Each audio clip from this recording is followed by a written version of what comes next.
Bonjour à tous et bienvenue sur Crypto Flash, la chaîne de l'actualité crypto. Aujourd'hui, je vais vous parler d'un investisseur institutionnel important qui vient d'annoncer un achat encore très important de Bitcoin, plus de 300 millions de dollars. On va aussi parler de TrueUSD, le TUSD, il se passe des choses.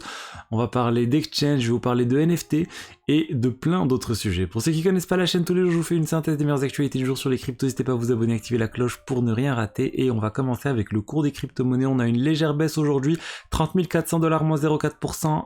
Pour le Bitcoin, un Ether à 1860 $, moins 0,8%, et le marché fait une baisse globale de 0,6% sur les dernières 24 heures. On va revenir sur le sujet de l'ETF BlackRock avec un analyste spécialiste des ETF de chez Bloomberg, Eric Volkunas, qui nous dit en fait que l'estimation pour que la SEC approuve l'ETF de BlackRock, elle est de 50% chez eux, et c'est déjà pour eux un pourcentage élevé. Et ils estiment même que Grayscale a 70% de chance de gagner dans le procès contre la SEC qu'ils ont pour forcer le fonds GBTC à se transformer en ETF. Il y a d'ailleurs une autre information sur le sujet, c'est ARK Invest, vous savez, le fonds de Katie Wood, et ben potentiellement ça va être lui, le premier ETF spot Bitcoin avant BlackRock. Pourquoi? Parce qu'ils ont fait leur demande avant BlackRock et ils viennent d'introduire là dernièrement une mise à jour de cette demande pour inclure l'accord d'observation, vous savez, comme ce qu'a fait BlackRock avec Coinbase et le Nasdaq. Et ben, on va dire ARK Invest propose de faire la même chose avec un exchange aussi et le CBOE, bref, leur exchange standard. Pourquoi ils font ça? Pour enlever le risque de manipulation du prix, qui est l'une des raisons pour lesquelles les ETF spot Bitcoin ont été refusés jusqu'à maintenant. Donc voilà, potentiellement d'ici août, on aura la réponse de l'ETF spot Bitcoin de ARK Invest avant même BlackRock. On va parler maintenant du TUSD, le TrueUSD, il a des pegs, il s'est éloigné des 1 $, ce stablecoin dont on parle pas mal ces derniers temps, il a atteint les 0,8 $ sur Binance US contre l'USDT. Donc c'est un DPEG significatif, c'est resté pendant un moment même autour de 0,89 et là après avoir vérifié sur Coindesk, ils disent c'est bon, là c'est remonté. Mais on constate bien qu'il y a des problématiques autour de TUSD. Binance US c'est spécial, ils ont une liquidité limitée, mais on voit bien que TrueUSD, faut faire attention pour moi, et surtout il y a plein d'informations qui sortent sur TrueUSD ces derniers temps. Premièrement, il y avait le fait qu'ils auraient potentiellement de l'argent bloqué sur leur Prime, sur leur prestataire de services qui gère les paiements et les conversions en dollars, Prime Trust. Finalement, là, on a l'information, c'est minime ce que TrueUSD avait sur Prime Trust, on parle à peine de 26 000 $, donc c'est négligeable par rapport aux milliards de dollars qui existent de TrueUSD. Donc là, on va dire, c'est assez rassurant. Mais il y a toujours la pool curve qui est un exchange décentralisé où les gens peuvent trader le TrueUSD contre d'autres stablecoins, qui est en train de se remplir de TrueUSD. Ça veut dire que les gens sont en train de se débarrasser des TUSD. On a atteint les 70% de TUSD dans la pool, ce qui est vraiment énorme. Donc on constate quand même des choses avec le TUSD. On n'a toujours pas d'informations claires sur quelles sont les autres solutions pour convertir les TrueUSD en dollars si vous êtes un institutionnel et vous avez beaucoup de TUSD. Avant il y avait Prime Trust, là on ne sait pas qui s'occupe de ça actuellement, donc vous pouvez toujours bien sûr envoyer sur Binance et essayer de trader sur Binance, mais vous prenez le risque de lancer un gros trade et que ça dépègue totalement. Enfin bon, on va donc pour moi encore à surveiller cette affaire de TUSD. Il y a aussi l'article de Coindesk qui dit que le cabinet d'audit qui a audité, on va dire, TrueUSD pour auditer leurs réserves, et ben c'était la même équipe d'audit que celle qui avait audité FTX US.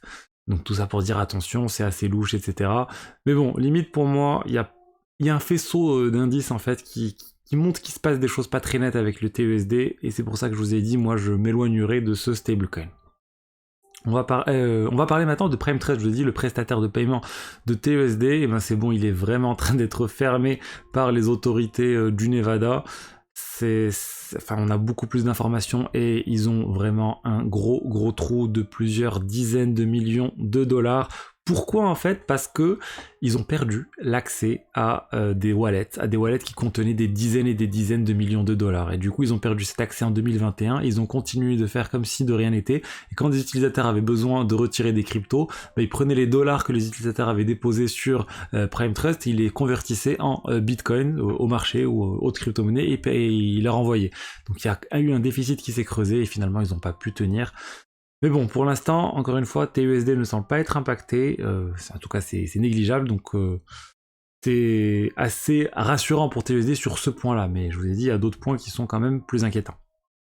On va parler maintenant d'un investisseur institutionnel qui continue d'acheter massivement de la crypto et du Bitcoin spécifiquement. On parle de MicroStrategy et de la société de Michael Saylor, l'une des premières sociétés à avoir acheté du Bitcoin.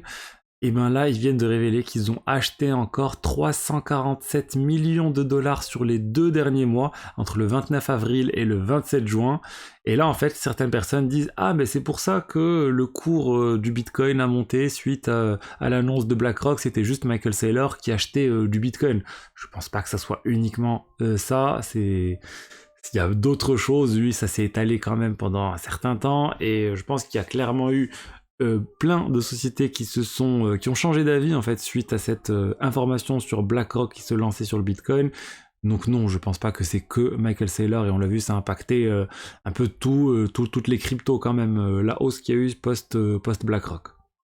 Et d'ailleurs, si on regarde MicroStrategy, regardez la capitalisation totale de MicroStrategy selon Google, on est à 4,27 milliards de dollars.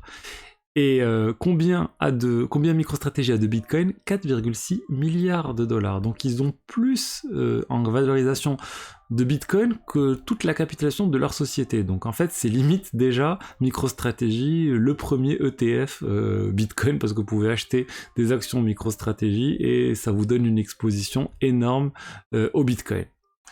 Donc voilà pour MicroStrategy. Ensuite, on va parler de Azuki. Azuki, c'est une grosse collection NFT qui a lancé un mint énorme hier.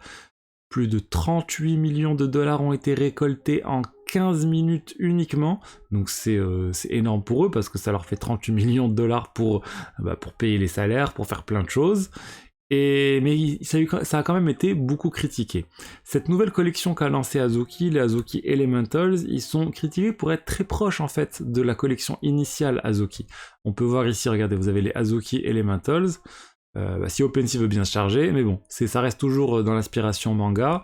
On a les Azuki qui existaient aussi déjà, il y en a 10 000 des Azuki, les Azuki Elementals, il y en a, là si on peut voir, il y en a aussi 10 000.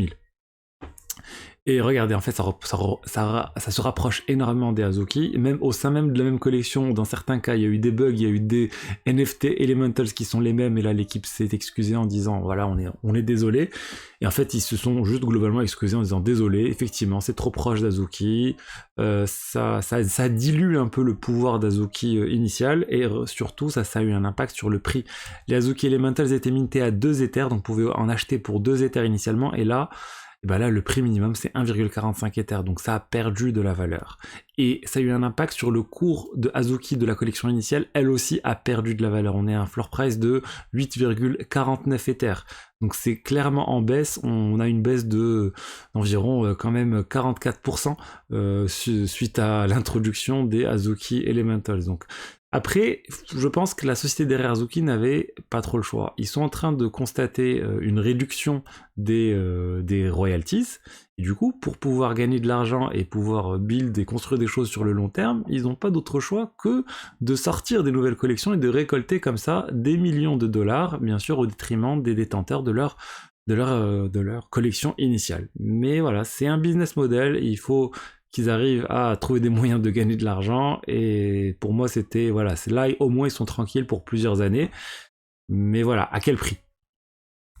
On va parler maintenant de KuCoin. KuCoin, c'est un exchange majeur, hein, et là en fait ils sont en train de copier un peu l'approche de Binance, qui au début ils se sont lancés en mode sans aucun KYC, et là en fait ils vont demander le KYC à l'ensemble de leurs utilisateurs. Donc c'est quelque chose d'assez classique. Les exchanges, pour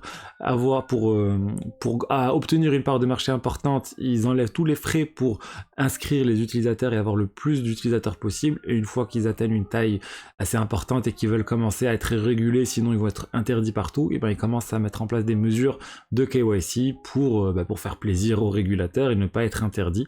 Donc voilà, sur KuCoin ça arrive à partir du 15 juillet.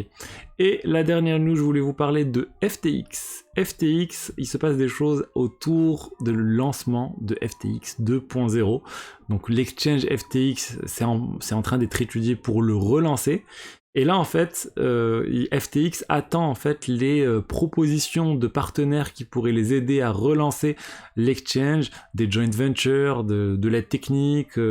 Ils attendent un peu de tout. Ils sont preneurs pour étudier diverses solutions pour relancer la plateforme et les personnes ont jusqu'à la fin de la semaine pour pouvoir envoyer leurs propositions selon le Wall Street Journal. Donc tant mieux, ça serait l'une des solutions, je pense, les plus rapides pour que les personnes obtiennent l'argent qu'ils ont sur FTX. Imaginons, voilà, l'exchange est relancé, tout le monde a son compte, son nouveau compte FTX avec les cryptos dedans, ou une partie des cryptos dedans. Après, il se dit que c'est le nom, ça sera pas forcément FTX, ils vont peut-être rebrander l'exchange, parce que voilà, la connotation de FTX là suite à toute l'affaire FTX, bah, c'est quand même, ça n'a pas du tout une bonne image, donc je vous tiendrai au courant de la suite. Donc voilà ce que j'avais à vous dire aujourd'hui sur les diverses actualités crypto du jour. J'espère que le contenu vous a plu. Si c'est le cas, n'hésitez pas à liker, à commenter, à vous abonner.